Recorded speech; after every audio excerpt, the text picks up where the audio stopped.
what I can do is I can show you, you know, what the coal will look like once it gets a finish. It's hard to see it here because it's, you know, still rough to say, but I can put some stuff on it, what is called naphtha, and it'll help it give that the effect of what the wood will look like when it's finished.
Maka, you gotta smile for the camera now.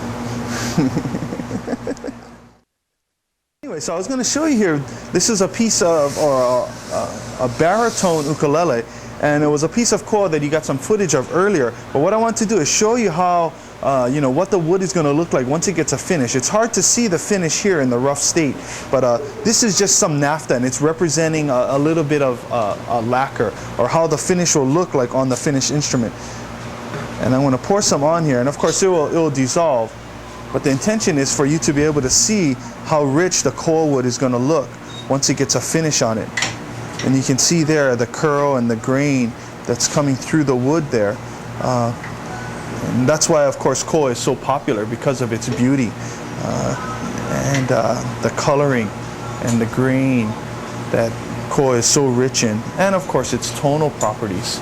Because it grows at such a high elevation and grows slow, it has great tonal properties because the grain is very tight, and it allows for the instrument to have good lateral strength and still allow elasticity to the soundboard, which allows it to vibrate and actually resonate as well as it does. So I wanted to show you a little bit on how you know, the coal wood will look like once it's finished, once it gets the finish on. And that's actually where it ends up back on my workbench, and I can show you some nice work pieces there that I'm working on now.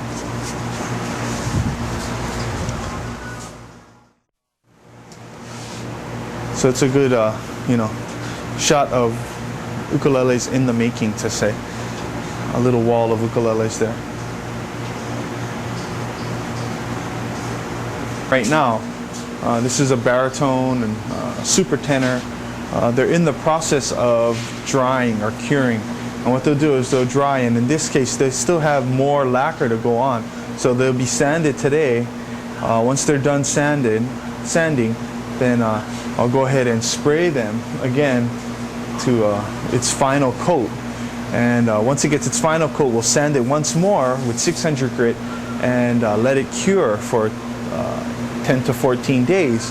Once it's curing or finished curing, it will move on to my workbench, where I'll go ahead and do the buffing and the finish work on the instrument. So that's kind of like where we're heading back to now.